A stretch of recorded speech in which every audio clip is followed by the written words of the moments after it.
Hey, what's up everybody? Some of y'all been asking how I make some of my Cajun and Creole dishes as I grew up in Louisiana. And so today I'm gonna teach you how to make red beans and rice my way. So basically I put up my hot pot, get it warming up. I put about a tablespoon of some olive oil in, put my season blend. I do this, you can cut them up, but it's a whole lot easier to do this. And then to that, I'm gonna add about a tablespoon of butter. All right, this just kind of gives a little more flavor to my vegetables. And so we're gonna saute these down until they're good and translucent, okay? Just kind of get a little bit of seasoning on there. I'm also going to be adding about a tablespoon of garlic to this and some Creole seasoning. 1 tablespoon of garlic. Then I'm gonna add my Cajun seasoning. Using a little bit of that OG, Tony Chacherie. Another thing I put in my red beans and rice is just a little bit of hot sauce. You use whatever hot sauce you like. That's my go-to. Something I've added to my red beans and rice in the last couple of years that helped the flavor a little bit more is a little bit of better than bouillon chicken. It's a roasted chicken base. I also put a dash of onion powder.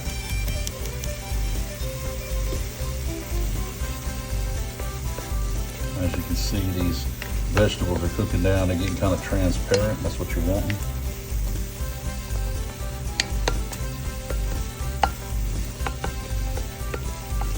Next thing we got to do is get the sausage. Now we're going to add the sausage into our vegetables and let it cook down. Sometimes I do this ahead of time, sometimes I do it with the vegetables. Either way, it don't really matter with the red beans and rice. Just gonna let that saute down a little bit more. All right, one of the last ingredients I add to my red beans and rice, and I know some of y'all gonna act like this is crazy, but don't knock it till you try it. Don't throw it in the long grass until you try it out. You're gonna add some cumin, ground cumin to this.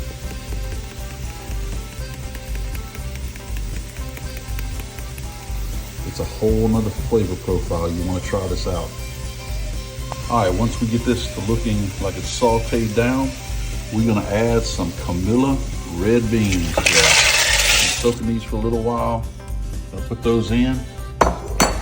You can use other red beans, but honestly, those are the ones you want right there.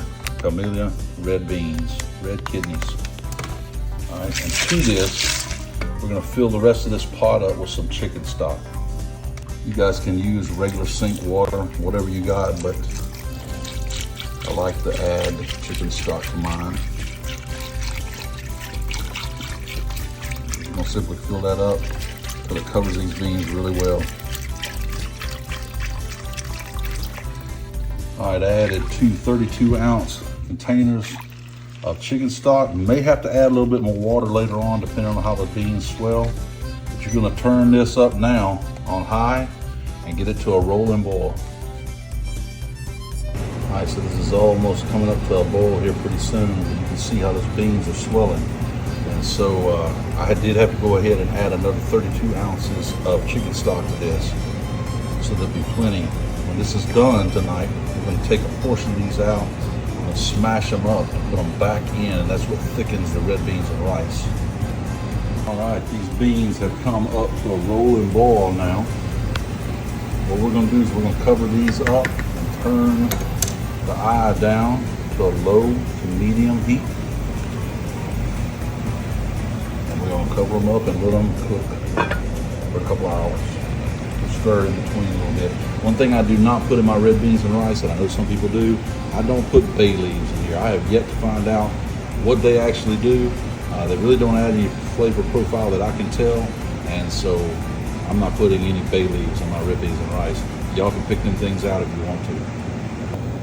Every so often, we want to check in on our beans. These are going really well.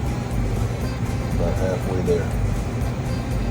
All right, now that the beans have gotten softer and we're getting close to the end of the cooking time, you want to basically just spoon some of these beans out. We're going to move them over into a dish. And then you just sit there and kind of mash these up.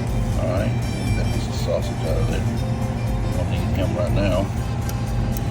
All right. Basically, we're just going to mash these up, and as you see, it'll create like a bean slurry. All right, just mashing up these beans, and then we'll put this back into the pot, and that will help thicken the red beans and rice, and it just makes it a lot better. So just mash these up, and then pour them back in there, and you'll do this a couple of times. I just got a small bowl here, but I'll do this probably 2 or 3 times, and then that'll create a thickening agent for the beans. And so basically we done put that bean slurry back in here where we just mashed up, probably 2 to 3 bowls of beans, put it back in here. It gives it kind of a thicker texture to it, makes it much better. And now all there is left to do, make some rice. Bon appetit. You guys enjoyed this. Red beans and rice, my way.